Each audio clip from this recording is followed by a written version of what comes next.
तर आजच्या लेक्चरला आपण आता सँडविच रिएक्शन बघणार आहे. ओके,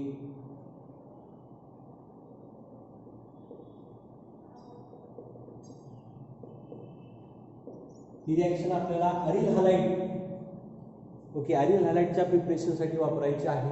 आता इथे लक्ष द्यायचं आहे, या अरिल हलाइडच्या प्रिपरेशनसाठी करत असताना लक्षात घ्या, तर हा पॉईंट जो आहे सँडविच रिएक्शनचा हा हॅलोजन डेरिव्हेटिव्ह मध्ये आहे, आपल्याला सर्वांना माहितीच आहे. आता इथं बघायचं सँडविच रिएक्शन करत असताना काय लक्षात घ्यायचं, सगळ्यात इथं महत्त्वाची गोष्ट काय लक्षात घ्या, या सँडविच रिएक्शनमध्ये बेन्झीन डायॲझोनियम क्लोराईड आपल्याला मिळत असतो. या बेन्झीन डायॲझोनियम क्लोराईड पासून आपण काय करतोय, वेगवेगळ्या प्रकारचे अरिल हलाइड्स आपल्याला प्रिपेअर करायचे. ओके, वेगवेगळ्या प्रकारचे अरिल हलाइड आपल्याला प्रिपेअर करायचे आहेत.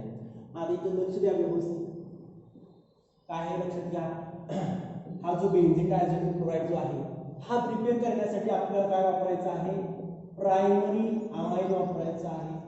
ओके, काय वापरायचं आहे, प्रायमरी अमाइन वापरायचं. ओके, हा प्रायमरी अमाइन जो आहे, प्रायमरी अमाइन म्हणजे काय रे, लक्षात घ्या, NH3 आहे सपोज अमोनिया, या अमोनियामधलं काय काढलं आपण, एक नायट्रोजन काढलेलं आहे, राहिलं काय शिल्लक NH2 ला काय अटॅच करायचे, लक्षात घ्या, अल्काइल ग्रुप अटॅच केला किंवा आराईल ग्रुप आपण अटॅच केला तर हा काय लक्षात घ्या काय झालेला आहे, प्रायमरी अमाइन. मग काय लक्षात घ्या, हा जो बेन्झीन डायॲझोनियम क्लोराईड जो आहे तो प्रिपेअर करण्यासाठी आपल्याला प्रायमरी अमाइनच वापरावा लागतोय. लक्षात घ्यायचे, तर प्रायमरी अमाइनच वापरावा लागतो. आता हा जो प्रायमरी अमाइन वापरायचा आहे तो कोणता वापरायचा आहे आपल्याला, तर आपल्याला वापरायचा आहे इथं ॲनिलीन हा प्रायमरी अमाइन वापरायचा आहे. ओके, हा ॲनिलीन प्रायमरी अमाइन आपण इथं वापरतोय, घ्यायचा आहे आपल्याला ॲनिलीन प्रायमरी अमाइन. ओके, ॲनिलीन हा प्रायमरी अमाइन घ्यायचा आहे. परत त्याच्यानंतर NaNO2 प्लस HCl इथे बघायचं आहे, काय वापरतो आपण NaNO2 प्लस HCl. इथं काय होणार आहे, हा जो सोडियम आहे तो इथल्या क्लोरीनशी कंबाईन होईल, हा जो हायड्रोजन आहे तो काय असणार आहे लक्षात घ्या, या NO2 शी काय होईल, कंबाईन होईल. म्हणजे काय मिळणार आहे आपल्याला इथं HNO2 नायट्रस ऍसिड, हा काय लक्षात घ्या, नायट्रस ऍसिड जो आहे तो आपल्याला वापरायचा. म्हणजे काय करायचे बघा, ॲनिलीनची रिएक्शन नायट्रस ऍसिड बरोबर करायची आणि नायट्रस ऍसिड कोणापासून प्रिपेअर करायचं, NaNO2 आणि HCl पासून प्रिपेअर करायचं. आणि हा नायट्रस ऍसिड ज्यावेळेस ॲनिलीन बरोबर कंबाईन होईल त्यावेळेस आपल्याला मिळणार आहे बेन्झीन डायॲझोनियम क्लोराईड. बेन्झीन डायॲझोनियम क्लोराईड आपल्याला मिळणार आहे. ओके, बेन्झीन डायॲझोनियम क्लोराईड हा आपल्याला इथे मिळणार आहे. आता इथं बघायचं, हा जो बेन्झीन डायॲझोनियम क्लोराईड जो आहे, या बेन्झीन डायॲझोनियम क्लोराईड पासून आपल्याला वेगवेगळे काय करायचे, हॅलो आयन्स तयार करायचे. म्हणजे सपोज काय घेतोय आपण इथं लक्षात घ्या. ओके, बेन्झीन डायॲझोनियम क्लोराईड घेतलेला आहे, याची रिएक्शन आपण काय करणार आहे, CuCl in presence of HCl acidic medium ठेवतोय आपण इथं. इथं काय होणार आहे बघायचंय, सपोज हा जो Cu ला जो Cl अटॅच आहे तो आपण अशा पद्धतीने इंडिकेट केला, हा Cl काय करायचंय, बेन्झीन अटॅच होणार आहे, हा Cl बेन्झीन अटॅच होणार आहे, म्हणजे क्लोरोबेन्झीन आपल्याला मिळणार आहे. क्लोरोबेन्झीन आपल्याला मिळणार आहे. ओके, मग त्याच वेळेस काय लक्षात घ्या, हा जो Cu आहे या Cl शी कंबाईन होईल प्लस CuCl प्लस हा जो N2 आहे तो निघून जाणार आहे. ओके, N2 ऍसिडिक मीडियम मध्ये ठेवायचे, त्यामुळे HCl चा इथं रोल इथं आपण डायरेक्टली रिएक्शन मध्ये काय दिसत नाही, परंतु लक्षात घ्या रिएक्शन मेकॅनिझम मध्ये त्याचा रोल आहे. ओके, नेक्स्ट पुढे बघायचं आहे. आता काय करूया आपण इथं CuBr बरोबर आपण रिएक्शन करणार आहे. CuBr बरोबर रिएक्शन करणार आहे in presence of HCl. Okay, in presence of HCl reaction करणार आहे. मग इथं सुद्धा काय होणार आहे, हा Br जो आहे तो इथल्या बेन्झीनला कंबाईन होणार आहे. ओके, म्हणजे काय लक्षात घ्यायचं, अशा पद्धतीनं आपल्याला काय मिळाला आहे, हा ब्रोमोबेन्झीन हा कंपाऊंड मिळालेला आहे. प्लस हा जो Cu आहे यामध्ये Cl शी कंबाईन होईल, म्हणजे CuCl प्लस हा N2 निघून जाणार आहे, म्हणजे N2 इथं निघून गेला. आता या ज्या दोन रिएक्शन आहेत, त्या दोन रिएक्शनला आपण काय म्हणतोय, सँडविच रिएक्शन असं म्हणतोय. ओके,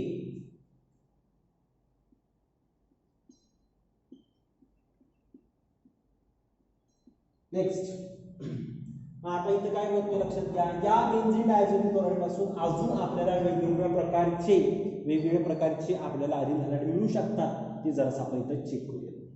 ओके, सपोज काय घेतोय आपण लक्षात घ्या, इथं पोटॅशियम आयोडाइड KI बरोबर रिएक्शन केली आपण, KI बरोबर रिएक्शन केली तर काय होणार आहे, तर बघा इथं पोटॅशियम वरती काय लक्षात घ्या पॉझिटिव्ह चार्ज आहे, आयोडीन आहे, आयोडीन वरती लक्षात घ्यायचं निगेटिव्ह चार्ज आहे. हा आयोडीन जो आहे तो या बेन्झीनला गावी कंबाईन होईल, म्हणजे लक्षात घ्या इथं आपल्याला सगळ्यात पहिल्यांदा मिळालेला आहे इथं आयोडोबेन्झीन हा कंपाऊंड आपल्याला इथे मिळालेला आहे. नेक्स्ट काय होते बघायचं, इथं हा पोटॅशियम जो आहे तो इथल्या CNC कंबाईन होईल, KCl मिळणार आहे प्लस, ओके प्लस इथं काय आहे हा N2 सुद्धा इथं निघून जाणार आहे. म्हणजे आपल्याला जर आयोडोबेन्झीन जर प्रिपेअर करायचं असेल तो सुद्धा आपण लक्षात घ्या इथं बेन्झीन डायझोनियम क्लोराईड पासून तयार होऊ शकतो. अशाच पद्धतीनं HbF4 बरोबर आपण जर इथं रिएक्शन केली, ओके HbF4 बरोबर रिएक्शन केली तर काय होणार आहे जरा असं बघा, ओके टेट्राफ्लोरोबोरिक ऍसिड, टेट्राफ्लोरोबोरिक ऍसिड बरोबर आपण जर इथे रिएक्शन केली तर आपल्याला काय मिळणार आहे, फ्लोरोबेन्झीन हा प्रोडक्ट मिळणार आहे. इथं हे लक्षात घेत असताना काय लक्षात घ्या, HbF4 जो आहे, HbF4 म्हणजेच काय आहे BF3 प्लस HF आहे, एक कप बघायचा आहे BF3 प्लस HF आहे, म्हणजेच काय बघायचं आहे तर आपल्याला हा जो F आहे HF जो आहे त्या HF मधला जो फ्लोरीन आहे, ओके HbF4 म्हणजेच काय BF3 आणि HF, हा जो फ्लोरीन आहे तो काय करायचा या बेन्झीनला अटॅच करायचा आहे, म्हणजे काय मिळेल आपल्याला इथं काय मिळेल फ्लोरोबेन्झीन हा कंपाऊंड मिळणार आहे. ओके फ्लोरोबेन्झीन हा कंपाऊंड मिळणार आहे. त्यासोबत हा BF3 जो आहे तो आहे असा निघून जाईल प्लस, ओके काय होणार आहे इथं बघायचं आहे, इथं जो क्लोरीन आहे या क्लोरीनला काय करायचं या हायड्रोजन बरोबर कंबाईन करायचं आहे, म्हणजे काय असणार आहे HCl निघून जाणार आहे, त्यासोबतच इथला N2 सुद्धा काय होणार आहे निघून जाणार आहे. मेजर प्रोडक्ट कोणता आहे फ्लोरोबेन्झीन, ओके कोणता आहे फ्लोरोबेन्झीन. अशा पद्धतीने काय लक्षात घ्यायचं आपल्याला हॅलो अरिन्स, वेगवेगळ्या हॅलो अरिन्स आपण या सँडमेर रिएक्शन पासून तयार केलेले आहेत. ओके आता तशाच पद्धतीनं आपल्याला नेमकं इथं काय बघायचं लक्षात घ्या, तर बेन्झीन डायझोनियम क्लोराईड जो आहे तो ॲनिलीन पासून नेमका कशा पद्धतीनं तयार झालेला आहे ते आपण इथं चेक करायचं आहे. ओके ते आपण इथं चेक करायचं आहे. बघूयात आपण काय घेऊयात लक्षात घ्या, तर या रिएक्शनमध्ये हा नायट्रस ऍसिड जो आहे, ओके HNO2 म्हणजेच काय N double bond OH, okay हाच कोण आहे नायट्रस ऍसिड आहे, नीट बघायचं HNO2 नायट्रस ऍसिड आहे. तर हा जो नायट्रस ऍसिड आहे त्या नायट्रस ऍसिडमध्ये काय लक्षात घ्या, जो ऑक्सिजन आहे हा जो ऑक्सिजन आहे त्या ऑक्सिजनवरती किती इलेक्ट्रॉन आहेत 4 इलेक्ट्रॉन आहेत. 4 इलेक्ट्रॉन म्हणजेच काय दोन पेर आहेत, ओके 2 लोन पेर आहेत. मग इथं काय करतो लक्षात घ्या, आपण पूर्ण रिएक्शन आपण ऍसिडिक कंडिशन मध्ये घेतो इथं, म्हणजेच काय ऍसिडिक म्हणजे काय लक्षात घ्या, ऍसिड म्हणजे काय असणार आहे which use H+ ion, okay तो काय करतोय हा HCl पासून आपल्याला मिळणार आहे H+ आयन, हा काय करायचं लक्षात घ्या, हा जो लोन पेर आहे तो इथं काय करणार आहे, लोन पेर म्हणजे 2 इलेक्ट्रॉन H+ आयनला डोनेट करणार आहे ऑक्सिजन, त्याच्यामुळं या नायट्रोजन आणि ऑक्सिजन मध्ये तर डबल बॉन्ड आहेच, त्याचबरोबर ऑक्सिजनला OH पण अटॅच होता, परंतु हे 2 इलेक्ट्रॉन इथं मायग्रेट झाल्यामुळं काय झालेलं आहे ऑक्सिजन आणि हायड्रोजनमुळं बॉन्डिंग आलेलं आहे आणि ऑक्सिजनवरती 4 इलेक्ट्रॉन होते त्याचे फक्त 2 इलेक्ट्रॉन शिल्लक राहिलेले आहेत. ओके ऑक्सिजनने इलेक्ट्रॉन डोनेट केलेले आहेत त्याच्यामुळे ऑक्सिजनवरती चार्ज येणार आहे, पॉझिटिव्ह चार्ज येणार आहे. ओके पॉझिटिव्ह चार्ज आता इथं काय लक्षात घ्यायचं, हा पॉझिटिव्ह चार्ज काढून टाकायचा आहे, म्हणजेच काय लक्षात घ्या वॉटर इथं निघून जाईल आहे, वॉटर निघून जाणार आहे म्हणजे काय लक्षात घ्या water is a best living group, water is a best living group, त्याच्यामुळे इथं काय होणार आहे हा वॉटर निघून जाईल. हा वॉटर निघून जाण्यासाठी आपण इथं काय करतोय लक्षात घ्या, हे जे 2 इलेक्ट्रॉन आहे 2 इलेक्ट्रॉन म्हणजेच काय लक्षात घ्या नायट्रोजन आणि ऑक्सिजन मध्ये जो बॉन्ड आहे तो बॉन्ड म्हणजे किती इलेक्ट्रॉन आहेत 2 इलेक्ट्रॉन आहेत, दोन्हीच्या 2 इलेक्ट्रॉन परत ऑक्सिजनला दिले जातील आणि काय लक्षात घ्या इथं काय निघून जाणार आहे तर बघायचं आपल्याला वॉटर इथं काय होणार आहे निघून जाणार आहे, म्हणजे H2O निघून जाईल प्लस बघा शिल्लक काय राहणार आहे N double bond O, okay आता इथं काय लक्षात घ्यायचं, नायट्रोजन आणि ऑक्सिजन मधले इलेक्ट्रॉन ऑक्सिजनला दिले गेले, त्याच्यामुळे नायट्रोजनचा इलेक्ट्रॉनचा नंबर जो आहे, इलेक्ट्रॉन काउंट जो आहे तो कमी झालेला आहे. ओके, थोडक्यात काय झालेलं आहे, nitrogen donates electron to oxygen, therefore nitrogen acquires positive charge.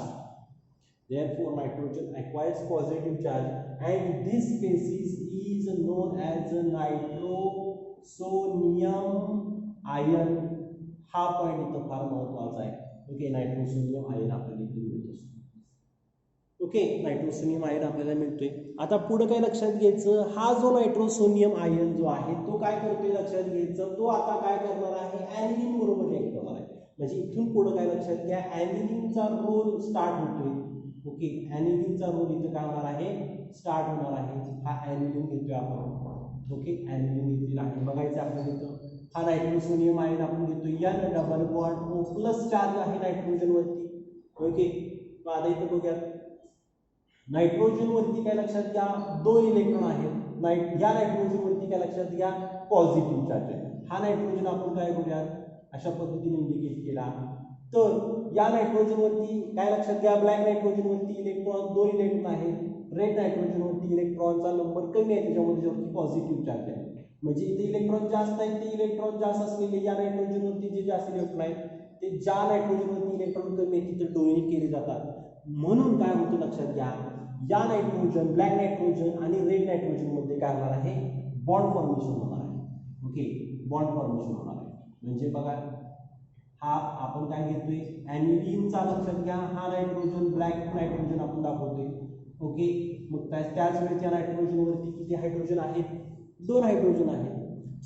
मग काय झाले, 2 इलेक्ट्रॉन मायग्रेट झाल्यामुळं ब्लॅक नायट्रोजन आणि रेड नायट्रोजन मध्ये काय होणार आहे, बॉन्डिंग तयार होणार आहे.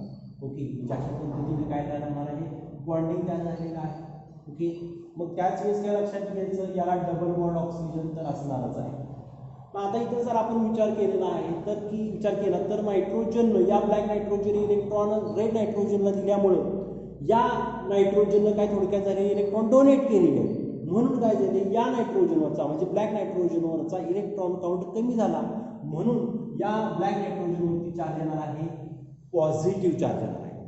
कोणता चार्ज येणार आहे, पॉझिटिव्ह चार्ज येणार आहे. हा पॉझिटिव्ह चार्ज काढून टाकण्यासाठी, हा पॉझिटिव्ह चार्ज काढून टाकण्यासाठी नायट्रोजनवरचा जो हायड्रोजन आहे त्याच्यामध्ये जे बॉन्ड आहे त्या बॉन्डमध्ये 2 इलेक्ट्रॉन आहेत, ते 2 इलेक्ट्रॉन या नायट्रोजनला दिले जातात. ओके, आणि काय होतं तर काय लक्षात घ्या, हा इथं H+ आयन निघून जातो, मायनस म्हटलेला आहे त्यासाठी, मायनस म्हणजे निघून गेलेला आहे. म्हणून काय झालेलं आहे, या नायट्रोजनवरचा जो पॉझिटिव्ह चार्ज आहे तो आता निघून गेला.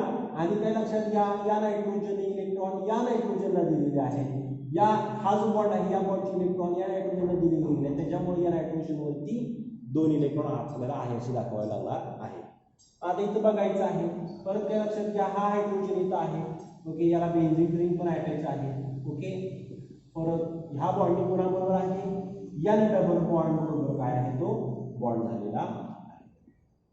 आता इथं फक्त काय करतोय मी, नीट बघा, या नायट्रोजन वरती 2 इलेक्ट्रॉन आहेत आणि हायड्रोजन आहेत. म्हणून मी काय करतोय, फक्त हे अशा पद्धतीनं रिप्रेझेंट करतोय, दुसरं काय करत नाही. आता हे कशासाठी रिप्रेझेंट केले ते आपल्याला जर असं इथं क्लिअर होणार आहे, बघून घ्यायचंय आपल्याला. तर काय लक्षात घ्या, हा जो 2 इलेक्ट्रॉन आहेत ते काय होतात, इथं मायग्रेट होतात. नीट बघायचं, इथं पॉइंट कन्सेप्ट समजणं फार महत्वाचं आहे. इथं कन्सेप्ट समजणं फार महत्वाचं आहे. बघा, हे जे 2 इलेक्ट्रॉन आहेत या इथं मायग्रेट होतात. म्हणून काय होणार आहे, ब्लॅक नायट्रोजन आणि रेड नायट्रोजन मध्ये black nitrogen, okay, black nitrogen आणि काय लक्षात घ्या, रेड नायट्रोजन मध्ये काय होणार आहे, 2 बॉन्ड तयार होणार आहेत. किती बॉन्ड तयार होणार आहेत, 2 बॉन्ड तयार होणार आहेत. आणि त्याच्यामुळे काय लक्षात घ्यायचं, या नायट्रोजन पासून पण डबल बॉन्ड ऑक्सिजन आहेच. ओके, आणि या नायट्रोजनला हायड्रोजन अटॅच होता आपल्याला दिसतंय. ओके, या नायट्रोजनला काय लक्षात घ्या, हायड्रोजन अटॅच होता आणि याला खाली बेन्झीन रिंग असणार आहे. आता जर आपण इथे विचार करायला गेलो तर या नायट्रोजन पासून किती बॉन्ड आहेत, 4 बॉन्ड आहेत. मग काय लक्षात घ्या, नायट्रोजन पासून जनरली किती बॉन्ड दिसतात आपल्याला, 3 बॉन्ड दिसतात. मग इथं 4 बॉन्ड होऊ नयेत, या नायट्रोजन पासून 4 बॉन्ड होऊ नयेत म्हणून काय केलं जातं, तर हा जो बॉन्ड आहे तो अशा पूर्ण पद्धतीने काय होणार आहे, मायग्रेट होणार आहे. म्हणजेच काय होणार आहे, हे दोन इलेक्ट्रॉन ऑक्सिजन आणि या हायड्रोजन बरोबर येणार आहेत. म्हणून या ऑक्सिजन आणि हायड्रोजन मध्ये बॉन्ड फॉर्मेशन होणार आहे. काय होणार आहे, बॉन्ड फॉर्मेशन होणार आहे. मग काय लक्षात घ्यायचे, ज्या वेळेस ऑक्सिजन आणि हायड्रोजन मध्ये बॉन्ड फॉर्मेशन होणार आहे त्याच वेळेस काय लक्षात घ्यायचं, बघा हे दोन इलेक्ट्रॉन आहेसे राहिले होते. बघा दोन इलेक्ट्रॉन म्हणजे काय, एक बॉन्ड आहेस राहिलेला आहे. आणि बघा ज्या वेळेस इथं काय असणार आहे बघायचं, समजा या नायट्रोजन वरती दोन इलेक्ट्रॉन आहेत, फक्त ब्लॅक नायट्रोजनचे दोन इलेक्ट्रॉन आहेत, फक्त ब्लॅक नायट्रोजनचे दोन इलेक्ट्रॉन आहेत. ती आता शेअर करतोय, कोणाबरोबर शेअर करतोय, रेड नायट्रोजन बरोबर शेअर करतोय.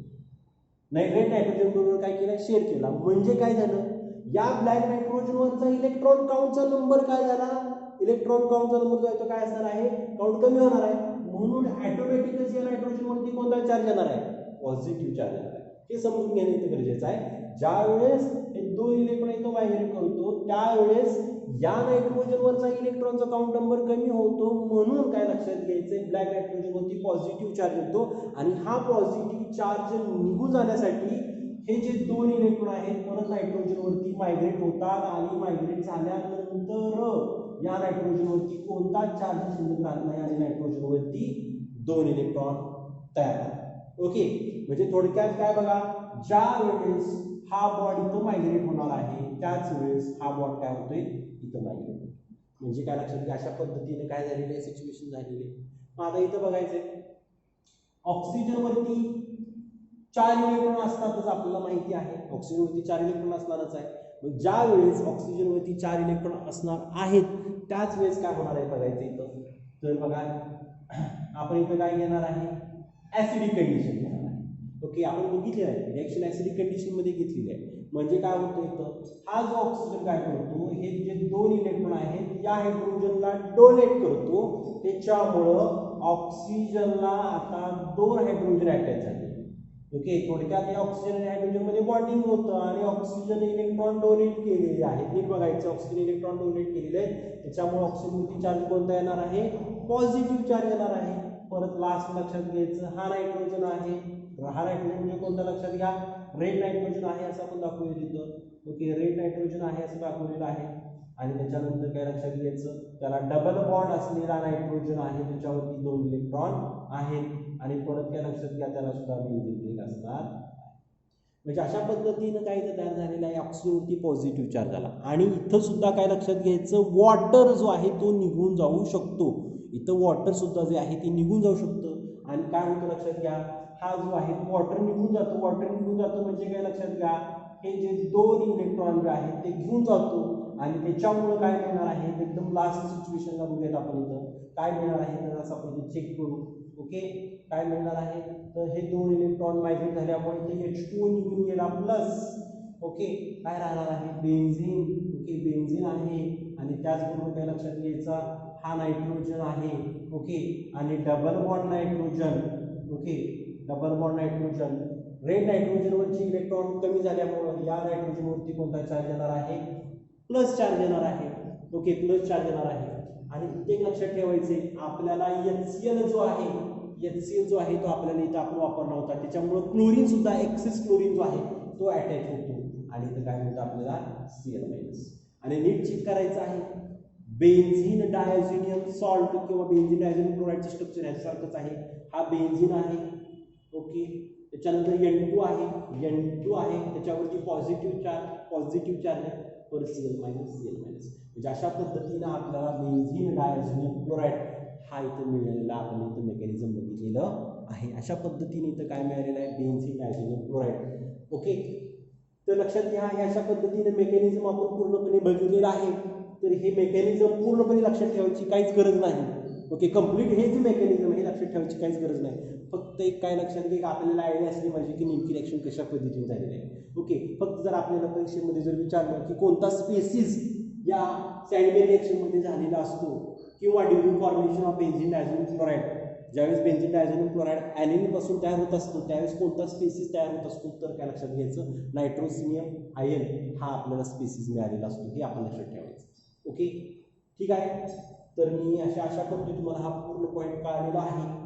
ओके, ठीक आहे. तर इथं मी हा व्हिडिओ तर थांबवतो.